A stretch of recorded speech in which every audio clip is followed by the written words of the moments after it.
pourquoi jusqu'ici votre vie n'a pas changé.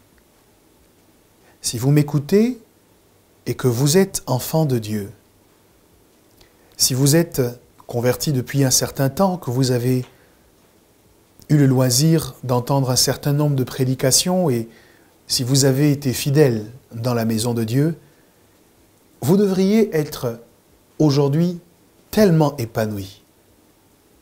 Seulement voilà, un certain nombre d'entre vous, un certain nombre d'enfants de Dieu, ne vit pas encore pleinement les bénédictions qui sont réservées à ceux qui choisissent de mettre leur foi en Jésus-Christ.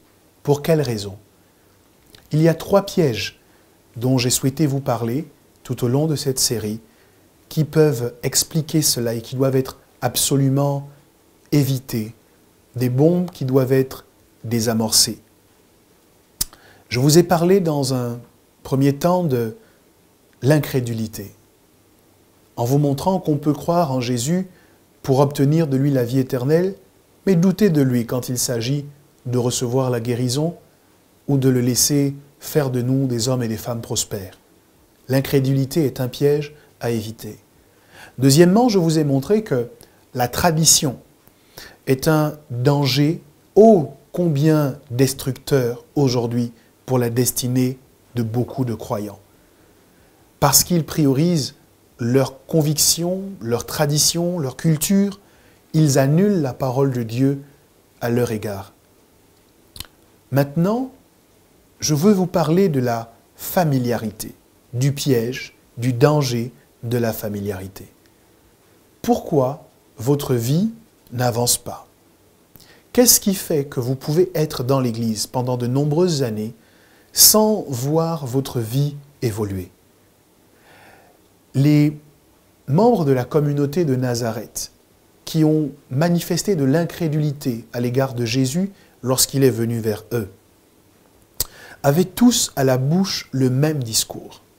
Ils disaient, « N'est-ce pas là le fils de Marie? Ses frères ne sont-ils pas tous au milieu de nous ?» Nous voyons dans ce passage pour quelles raisons ils ont eu du mal à croire en Jésus. Qu'est-ce qui a justifié leur incrédulité et qu'est-ce qui a entraîné finalement le fait qu'ils n'ont pas pu recevoir de lui. En nous basant sur cette histoire, nous pouvons avoir une piste de réflexion sur ce qui conduit un certain nombre de chrétiens aujourd'hui à ne pas pouvoir recevoir de Dieu, quand bien même Dieu souhaite leur donner tout ce dont ils ont besoin. La raison pour laquelle les membres de la communauté de Nazareth ont refusé de croire en Jésus, la raison pour laquelle ils ont été incrédules, c'est que Jésus leur était familier. Ils ont justifié leur incrédulité, ils ont expliqué leur incrédulité par le fait qu'ils connaissaient sa mère et qu'ils connaissaient ses frères. Avez-vous déjà été dans une situation où les personnes que Dieu veut utiliser pour vous faire du bien sont finalement tellement proches de vous que leur proximité est devenue un frein au fait que vous puissiez recevoir d'eux la prière, au fait que vous puissiez croire que Dieu peut les utiliser. Vous est-il déjà arrivé de penser au fond de vous-même que cette personne ne pourra jamais rien vous apporter parce que vous connaissez ses défauts, vous connaissez ses imperfections, vous savez quand est-ce qu'elle est tombée, vous savez où elle a échoué. Vous êtes dans le piège de la familiarité.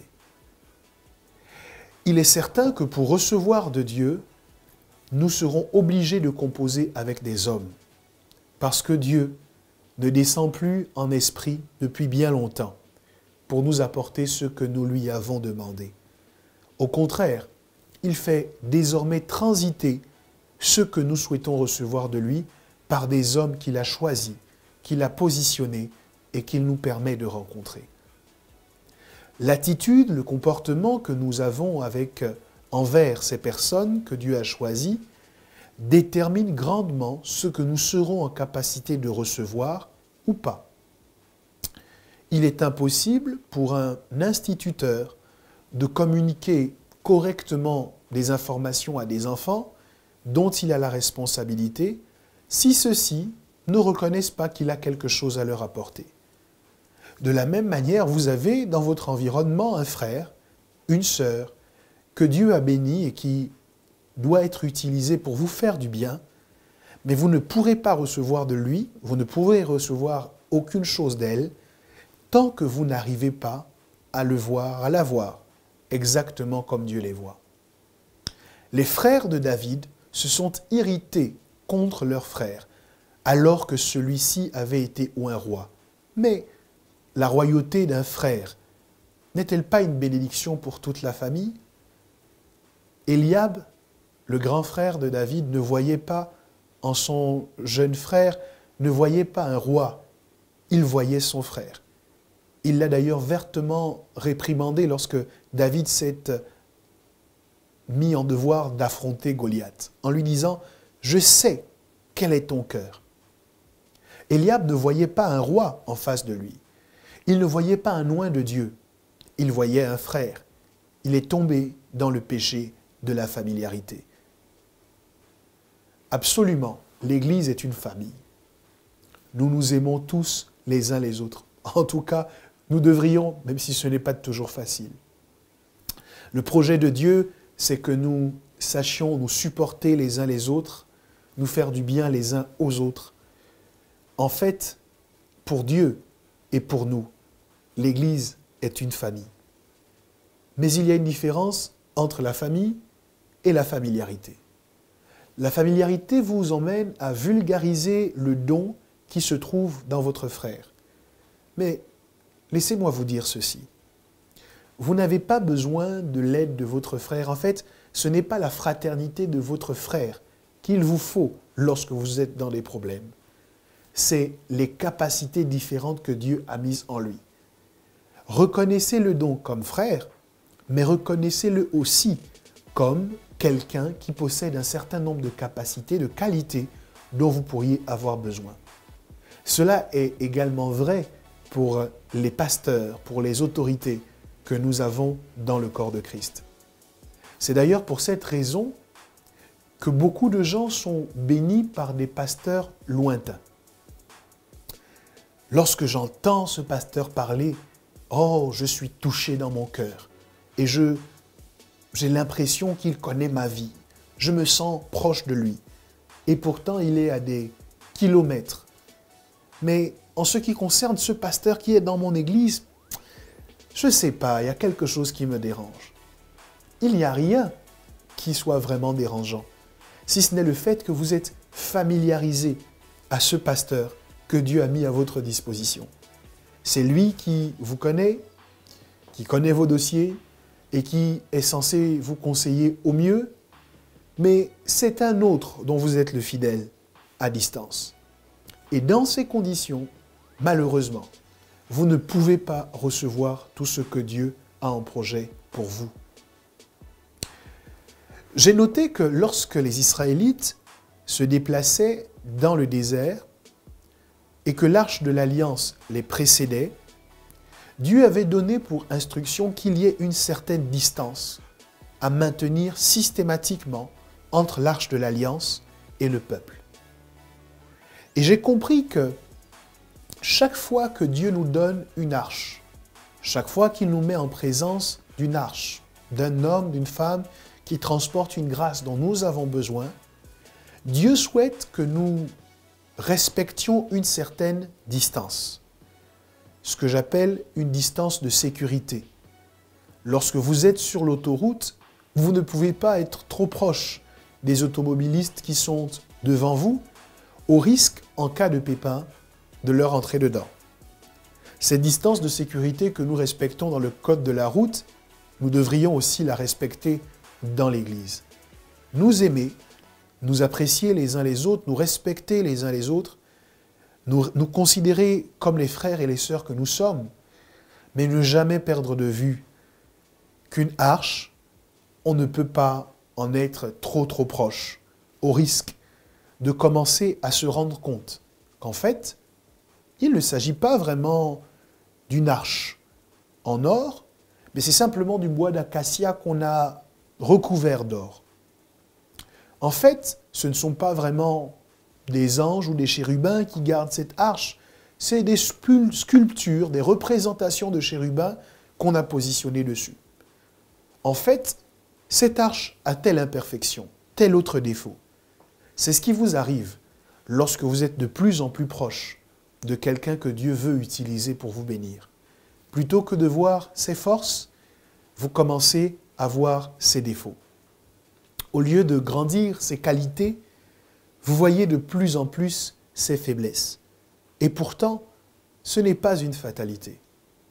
J'ai noté que de tous les disciples de Christ qui ont vécu proche de lui pendant 3 ans, il y en a un sur les 12 qui finalement s'est révolté contre son maître. Ça veut dire que vous avez le pouvoir de faire partie d'une famille de serviteurs de Dieu. Vous avez la capacité d'être en présence régulièrement d'hommes et de femmes qui sont utilisés par Dieu, mais c'est de votre responsabilité de préserver dans votre cœur le respect que vous devez avoir pour eux.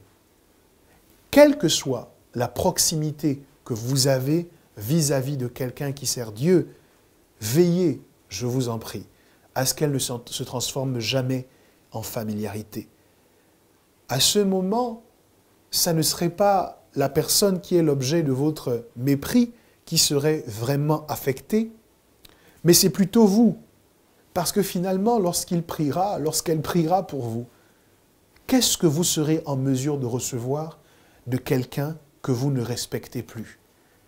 Qu'est-ce que vous serez en mesure de recevoir de quelqu'un en qui vous ne croyez pas vraiment? Que serez-vous en mesure de recevoir de quelqu'un que vous considérez simplement comme un collègue, comme un ami, mais certainement pas comme un serviteur de Dieu? La familiarité est un piège qu'il vous faut éviter. L'incrédulité est un danger qu'il vous faut fuir, qu'il vous faut combattre, qu'il vous faut détruire. Et la tradition doit faire sécession maintenant. En respectant ces 3 règles, j'en suis certain, j'en suis convaincu, vous verrez que de plus en plus de paroles que Dieu a prononcées pour vous, de plus en plus de bénéfices qui sont liés au fait d'accepter Jésus dans sa vie comme Seigneur et Sauveur personnel, vont se matérialiser dans votre quotidien.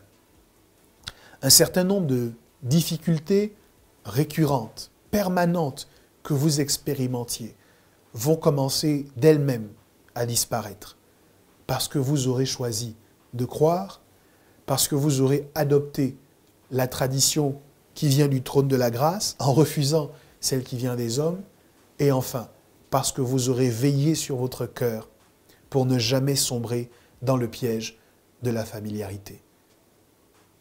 Je suis heureux d'avoir pu partager ces quelques vérités avec vous. Je crois qu'elles vous feront du bien et je vous donne rendez-vous pour une prochaine série très bientôt. Que Dieu vous bénisse.